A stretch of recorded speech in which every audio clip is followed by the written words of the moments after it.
Hello friends, welcome to pregnancy and baby care Tamil. இந்த வீடியோவில் ஒரு முக்கியமான கண்டென்ட் பற்றி தான் பார்க்க போகிறோம். இந்த வருடம் 2024 கடைசி சந்திர கிரகணம் நாளைக்கு நிகழ இருக்குது. இந்த சந்திர கிரகணம் எந்த தேதியில் எந்த நேரத்தில் ஆரம்பிக்குது, எப்போ முடியுது அப்படிங்கிறதையும், கர்ப்பிணி பெண்கள் என்னெல்லாம் செய்யலாம், என்னெல்லாம் செய்யக்கூடாது, எப்படி நீங்கள் பாதுகாப்பாக இருக்கலாம் அப்படிங்கிறதையும் இந்த வீடியோவில் பார்க்கலாம். வீடியோ ஃபுல்லாக ஸ்கிப் பண்ணாமல் பாருங்கள். அப்போ தான் நான் என்ன சொல்கிறேன் அப்படிங்கிறது உங்களுக்கு தெரியும். நம்ம சேனல் இப்போ தான் முதல் முறையாக பார்க்குறீங்க அப்படின்னா மறக்காமல் சப்ஸ்கிரைப் பண்ணிவிட்டு பாருங்கள். அப்போ தான் நான் போடுற வீடியோஸ்லாம் உங்களுக்கு நோட்டிஃபிகேஷனில் வரும். இது மாதிரி வீடியோஸ் மட்டுமல்ல, ப்ரெக்னென்சி ரிலேட்டட் வீடியோஸும் போடுவேன். மறக்காமல் சப்ஸ்கிரைப் பண்ணிக்கோங்க. வாங்க வீடியோக்குள்ளே போகலாம்.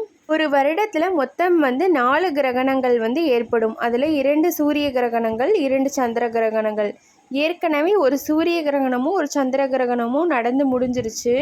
இப்போ வரக்கூடியது என்னன்னு பார்த்தீங்கன்னா 2வது சந்திர கிரகணம், அதாவது இந்த வருடத்துடைய கடைசி சந்திர கிரகணம் இதுதான். இதில் சந்திர கிரகணம்னா என்ன அப்படிங்கிறத பற்றி பார்த்தரலாம். சந்திர கிரகணம்னா சூரியன், சந்திரன், பூமி இது மூன்றும் ஒரே நேர்கோட்டில் வரும்போது சூரியனோட ஒளியை சந்திரன் மேலே படாமல் பூமி மறைச்சிக்குது. பூமியோட நிழல் சந்திரன் மேலே படுது. அதனால தான் சந்திர கிரகணம் ஏற்படுது.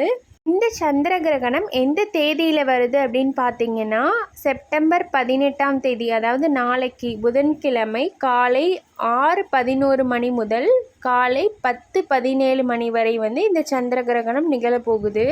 மொத்தம் 4 மணி நேரங்கள் இந்த சந்திர கிரகணம் நிகழ இருக்குது. கிரகணம் நிகழும்போது கர்ப்பிணி பெண்கள், வயதானவர்கள், குழந்தைகள், நோயாளிகள் எல்லாருமே ரொம்ப பாதுகாப்பாக இருக்கணும். முக்கியமாக கர்ப்பிணி பெண்கள் பாதுகாப்பாக இருக்கணும். கிரகணத்தப்போ கதிர்வீச்சோட தாக்கம், அதாவது ரேடியேஷனோட தாக்கம் அதிகமாக இருக்கும். அதனால தான் கர்ப்பிணி பெண்கள் ஜாக்கிரதையாக இருக்கணும் அப்படின்னு சொல்லுவாங்க.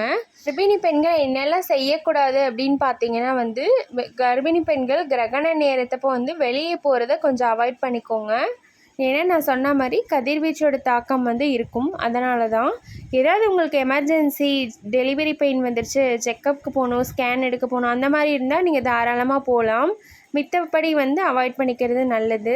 எனக்கு தெரிஞ்சு கிரகணம் காலையில் நேரமாக ஆரம்பிக்கிறதுனால சீக்கிரமாக 10 மணிக்கெலாம் முடிஞ்சிரும். அதனால் 10 மணிக்கு மேலே நீங்கள் எங்கேயாவது போகிறதா இருந்தால் போய்க்கலாம். கிரகணம் முடிஞ்சதுக்கப்புறம் நீங்கள் குளிச்சுட்டு, தலைக்கெல்லாம் குளிச்சுட்டு அதுக்கப்புறம் நீங்கள் வெளியே போகிறதா இருந்தால் போய்க்கலாம்.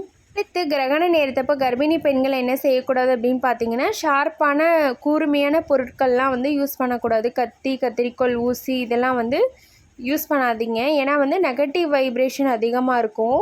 ஊசி நூல் வச்சு தைக்கிறது, அப்புறம் காய்கறிகள், பழங்கள் கட் பண்ணுறது, ஏதாவது பேப்பரை சிசர் வச்சு கட் பண்ணுறது, இந்த மாதிரிலாம் பண்ணக்கூடாது அந்த கிரகண நேரத்தப்போ மட்டும்.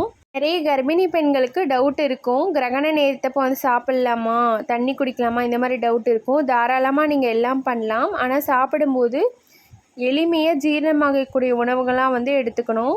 ஏன்னா கிரகண நேரத்தப்போ செரிமான பிரச்சனைகள் வரும். அதனால தான் சீக்கிரமாக டைஜஸ்ட் ஆகக்கூடிய உணவுகளாக நீங்கள் எடுத்துக்கலாம். சாப்பாடு சாப்பிட்றீங்கன்னா ரசம், சாதம், சாம்பார் அது மாதிரிலாம் சாப்பிட்லாம். ஆனால் அசைவ உணவுகளை மட்டும் கொஞ்சம் அவாய்ட் பண்ணிக்கிறது நல்லது. ஏன்னா செரிமானம் ஆகாது. அப்புறம் எண்ணெயில் பொரிச்ச உணவுகள் இதெல்லாம் அவாய்ட் பண்ணிக்கிறது நல்லது.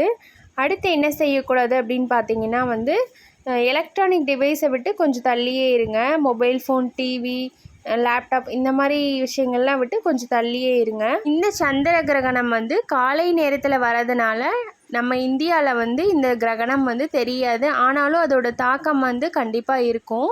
நார்மலாகவே வெயில் ரொம்ப ஜாஸ்தியாக இருக்குது. கிரகண நாளன்னைக்கு வெயில் ரொம்ப அதிகமாக இருக்கும். அதனால் கர்ப்பிணி பெண்கள் எல்லாருமே நல்லா தண்ணி நிறைய எடுத்துக்கலாம். அப்புறம் ஜூஸு, ஃப்ரூட்ஸு இதெல்லாம் நிறைய சாப்பிட்லாம். நான் சொன்ன மாதிரி எளிமையாக ஜீரணமாகக்கூடிய உணவுகள்லாம் எடுத்துக்கோங்க.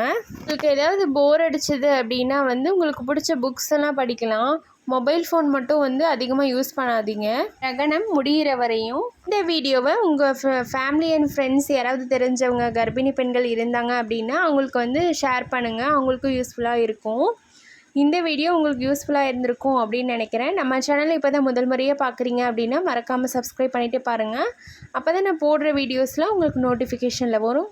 இது மாதிரி வீடியோஸ் மட்டுமல்ல, pregnancy related videos, baby care videos இது மாதிரி நிறைய போடுவேன். மறக்காமல் சப்ஸ்கிரைப் பண்ணிக்கோங்க.